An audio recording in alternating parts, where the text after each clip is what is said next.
নারায়ণং নমস্কৃত্য নরং চৈব নরোত্তমং দেবীং সরস্বতীং ব্যাসং ততো জয়মুদীরয়েৎ।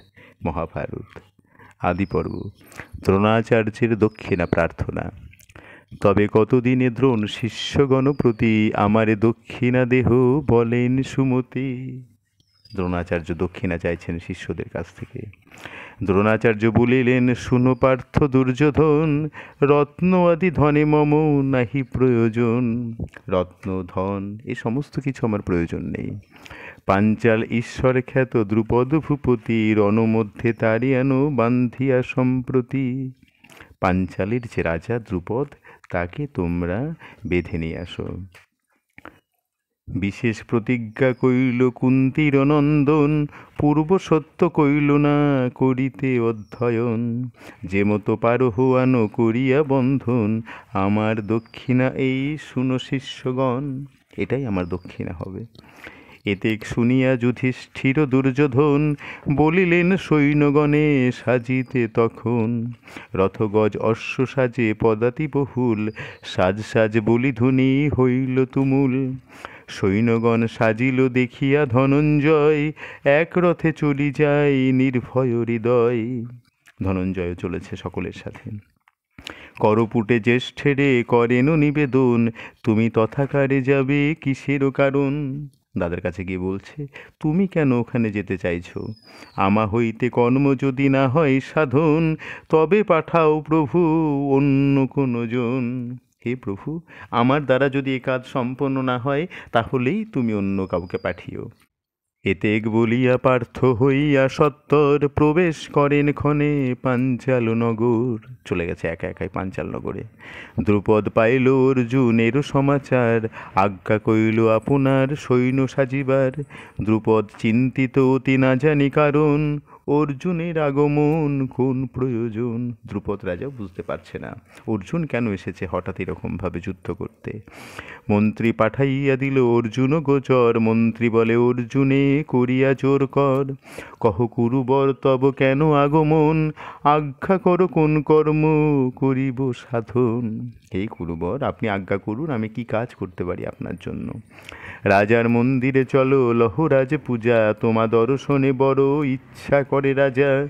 চলো রাজ অন্তঃপুরে, রাজার তোমাক দর্শন করবার বড়ই ইচ্ছা হয়েছে।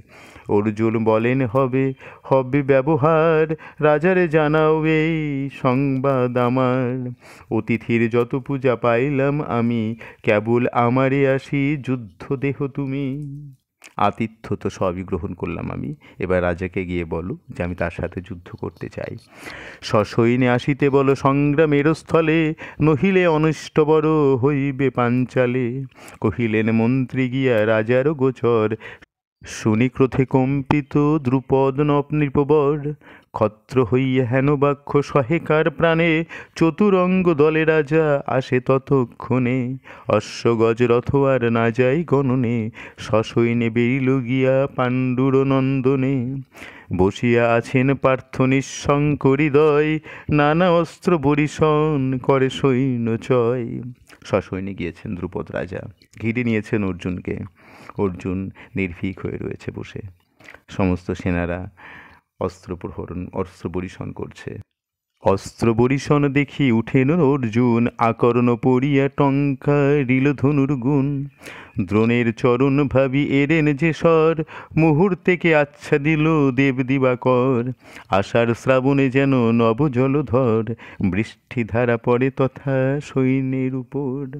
আষাঢ় মাসের নবজলধর মেঘ থেকে যেমন শ্রাবণের ধারা পড়ে, সেই রকম শ্রাবণের ধারায় সৈন্যদের উপরে বাণ বর্ষণ হলো। রথি কাটা গেল যদি পালাই সারথি, দর্শন কাটিল পালাইয়া যাই হাতি। পালাই তুরঙ্গ কাটা গেল আসোয়ার, পদাতি পালাই হাত কাটা গেল যার। পালাইল যতজন পাইল সে প্রাণ, আর যত সৈন্য রণে হইল নিধন। হত সৈন্য হইয়া পালাই নরপতি, পাছু থাকি ডাকিয়া বলেন পার্থকৃতি। নির্ভয় হইয়া রাজা বাহুর দ্রুপদ, আমার নিকটে তোর নাহিকো আপদ। প্রাণ ভয় পেয়ে যেই ভঙ্গ দেয় রণে, নিশ্চয় লইব ধরি না যাই খণ্ডনে। বাহুরিল নরপতি অর্জুন বচনে, হইল দারুণ যুদ্ধ দ্রুপদ অর্জুনে। মন্ত্র বলি দিব্য অস্ত্র ছাড়েন অর্জুন, কাটিলেন তখনই তাহার ধনুর্গুণ। অর্জুন মন্ত্র উচ্চারণ করে অস্ত্র প্রয়োগ করল, দ্রুপদ রাজার ধনুর গুণ কেটে গেল। ধনু কাটা গেল, রাজা লাগিল চিন্তিতে, ধরিলেন অর্জুন তাহার দুই হাতে।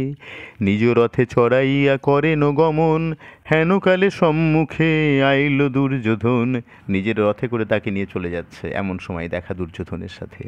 চতুরঙ্গ দলে আসে কৌরব ঈশ্বর, দ্রুপদে দেখিল পার্থ রথের উপর। দুর্যোধন বলে পার্থ নহিল শোভন, গুরু আজ্ঞা দ্রুপদে রে করিতে বন্ধন। হে অর্জুন, দ্রুপদ রাজাকে বন্ধন করে নিয়ে যাবার জন্য গুরুদেব আজ্ঞা দিয়েছেন। এত বলি আপনি উঠিল দুর্যোধন, হস্তপদ দ্রুপদের করিল বন্ধন। ভূমে চালাইয়া দিল করের কেশ ধরি, সেই মতো উত্তরিল দ্রোণ বরাবরই। নিয়ে গেছে দ্রোণাচার্যের কাছে। ফেলাইল দ্রুপদের দ্রোণের চরণে, দ্রুপদে দেখিয়া দ্রোণ বলেন তখনে। একে গব্বি দ্রুপদ কোথা তব সিংহাসন, কোথা রাজ ছত্র কোথা প্রজা অগণন।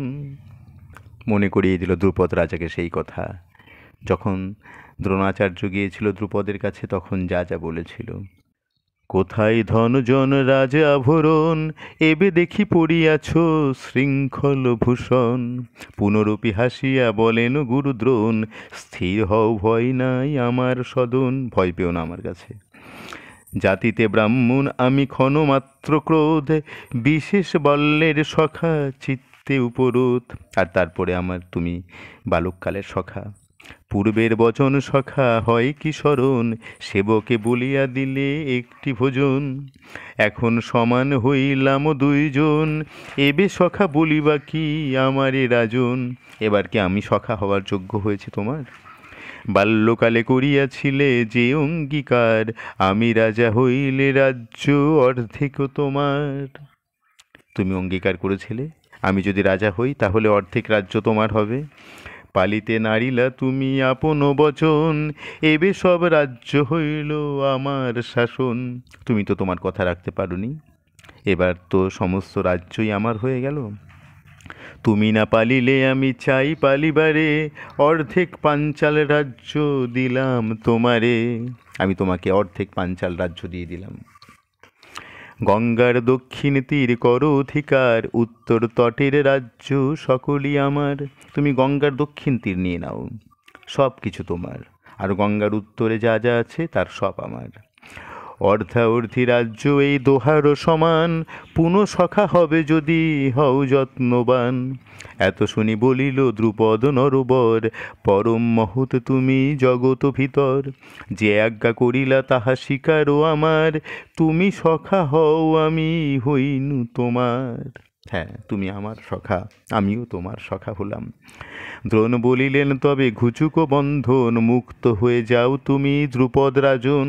হে রাজন, তোমার বন্ধন মুক্ত করে দিলাম, তুমি মুক্ত হয়ে যাও। সহজে ক্ষত্রিয় জাতি ক্ষমা নাহি মনে, দেশে নাহি গেল রাজা অতি অভিমানে। ক্ষত্রিয় জাতি মন থেকে ক্ষমা করতে পারল না, অনেক অভিমানে সে নিজের রাজ্যে গেল না। মাকন্দি নগরে বৈশে ভাগীরথী তীরে, তথায় রহিল দুঃখ ভাবিয়া অন্তরে। দ্রোণের জিনিব আমি কেমন উপায়, কুরুকুল আদি শিষ্য যাহার সহায়। বলেতে নহিব শক্ত দ্রোণেরও সংহতি, এই মনে চিন্তা সদা দ্রুপদ ভূপতি। সদাই চিন্তা করে বসে কেমন করে দ্রোণাচার্যকে আমি হত্যা করব, কেমন করে তাকে জয়লাভ করব। তার এত সৈন্য, ধৃতরাষ্ট্র পুত্র দুষ্টমতি দুর্যোধন, আমারে সভাতে নিল করিয়া বন্ধন। দ্রোণ দুর্যোধন দুই বধেরও কারণ, যজ্ঞ করিবারে দ্বিজ কইল নিয়োজন। আর এই দুষ্ট দুর্যোধন আমাকে বন্ধন করে নিয়ে গিয়েছিল সভার মধ্যে। দ্বিজবাক্য মন্ত্র বিনা নাহিক উপায়, এত ভাবি যজ্ঞ করে পাঞ্চালের রায়। যজ্ঞ শুরু করে দিয়েছে দুর্যোধনকে ধ্বংস করবার জন্য। অর্ধেক পাঞ্চাল ভাগীরথীর দক্ষিণে, তার অধিকারী হইল দ্রুপদ রাজনে। ভাগীরথীর দক্ষিণে পাঞ্চালের যতটুকুনি ছিল তার রাজা হলো সে। অহিছত্র নামে ভূমি গঙ্গার উত্তর, অর্ধেক পাঞ্চালে দ্রোণ হইলা ঈশ্বর। আর গঙ্গার উত্তরে যে অহিচ্ছত্র নামক ভূমিটা ছিল সেই খণ্ডের রাজা হলো দ্রোণাচার্য। আসছি আমরা পরবর্তী পর্ব, যুধিষ্ঠিরের যৌবরাজ্য অভিষেক। মহাভারতের কথায় অমৃত সমান, এক মনে শুনিলে বারয় দিব্যগান। নমস্কার।